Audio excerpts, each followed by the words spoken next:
Dream board statistics में आप सबका स्वागत है। आज हम लोग सॉल्व करने वाले हैं general studies question number 2D।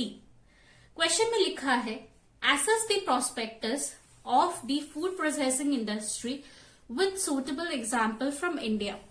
Question का मतलब है कि फूड प्रोसेसिंग इंडस्ट्री जो है इंडिया में, उसके प्रोस्पेक्टस के बारे में हमें डिस्कस करना है। प्रोस्पेक्टस यानी क्या क्या फूड प्रोसेसिंग इंडस्ट्रीज में होता है और क्या फ्यूचर एस्पेक्ट्स हैं। तो आंसर देख लेते हैं, इंट्रोडक्टरी पार्ट देख लेते हैं पहले। Food processing includes the process under which any product of agriculture, dairy, animal husbandry, meat, poultry और fishing is transformed through the process in such a way that its original physical property undergo a change and the transformed product has commercial value and is suitable for human and animal consumption। Introductory part में ये लिखा है कि food processing का मतलब क्या है, तो वो जान लेते हैं पहले। एनी प्रोडक्ट ऑफ एग्रीकल्चर मतलब एग्रीकल्चर का जो सेक्शन होता है, जैसे व्हीट हो गया, राइस हो गया, या फिर डेयरी प्रोडक्ट्स मतलब दूध। देन एनिमल हस्बेंड्री मतलब एनिमल से जो हमें प्रोडक्ट्स मिलते हैं, मीट। फिर poultry, fishing is transformed through the process. कुछ प्रोसेस होते हैं जिस प्रोसेस के अंडर गो फिजिकल प्रॉपर्टीज को चेंज करके उसमें कमर्शियल वैल्यूज ऐड किए जाती हैं, जो कि ह्यूमंस और एनिमल्स कंजम्पशन के लिए सूटेबल हो। It is also include the process of value addition to produce products through methods such as preservation, addition of food additives, drying etc. with a view to preserve food substance in an effective manner, enhance their shelf life and quality। Food processing में और एक चीज होता है जिसको कहते हैं value addition. Value addition यानी उस फूड के अंदर, कोई भी फूड हो सकता है, उस फूड के अंदर हम जब प्रिजर्वेटिव्स ऐड करते हैं या वो फूड ड्राइंग के प्रोसेस के थ्रू जाता है, इन सब चीज को वैल्यू एडिशन कहते हैं। और ये क्यों किया जाता है, ताकि प्रोडक्ट का जो भी सब्सटेंस है, फूड सब्सटेंस है, जो भी हमारा प्रोडक्ट है, उसका अच्छा बिहेवियर हो उस फूड का, ऑल्सो उसका एक शेल्फ लाइफ बढ़ जाए और क्वालिटी भी अच्छा हो जाए। नेक्स्ट आता है the prospects of the food processing industry.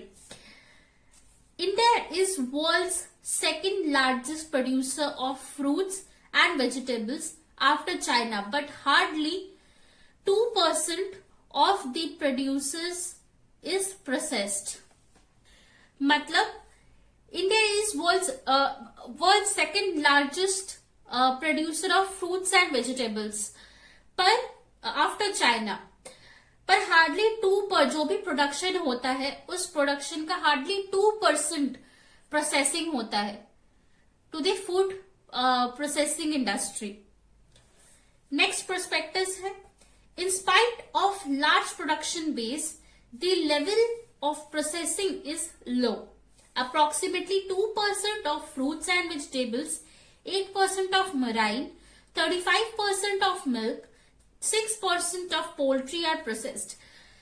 पहले पॉइंट में जैसे डिस्कस किया है कि जो फूड प्रोड्यूसिंग इंडस्ट्री है, India is second largest, but still 2% ही प्रोसेसिंग होता है फ्रूट्स और वेजिटेबल्स का। वैसे ही 8% मराइन फूड जो होता है, जो भी प्रोडक्शन होता है मराइन के थ्रू, उसका भी 8% ही फूड प्रोसेसिंग इंडस्ट्री में जाता है। 35% ऑफ मिल्क प्रोसेसिंग होता है, बाकी नहीं होता है। Then 6% of poultry is processed. ये क्यों होता है? क्योंकि डेवलपमेंट उतना अच्छे से नहीं हुआ है। Next point is more than 75% of industry is in the unorganized sector.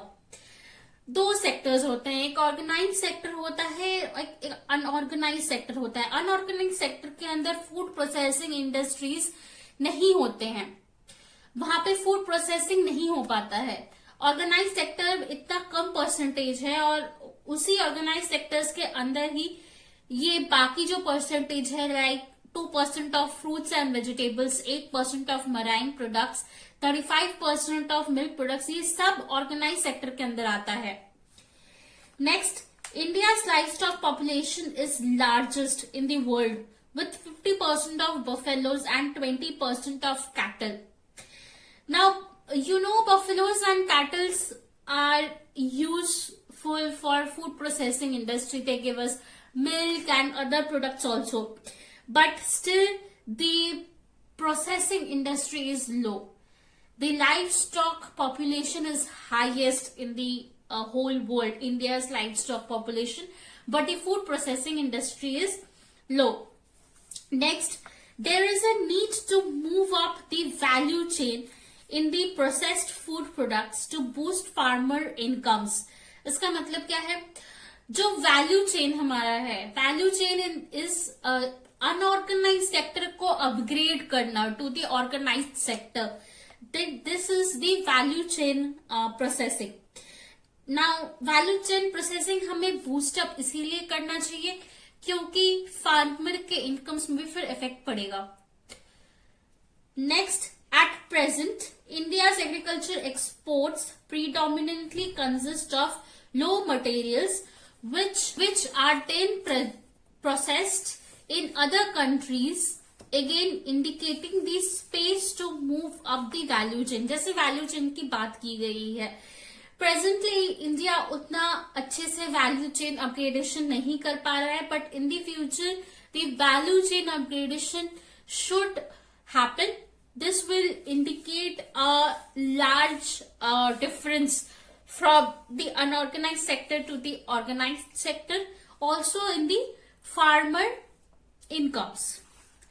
Now, हमारे चैनल में हम आंसर्स के साथ माइंड मैप भी देते हैं ताकि आपको आंसर अच्छे से याद हो जाए, और आने वाले जो भी क्वेश्चंस होंगे उसमें अगर कोई भी क्वेश्चन इस टॉपिक से रिलेटेड हो तो आपको इस माइंड मैप के थ्रू याद हो सके.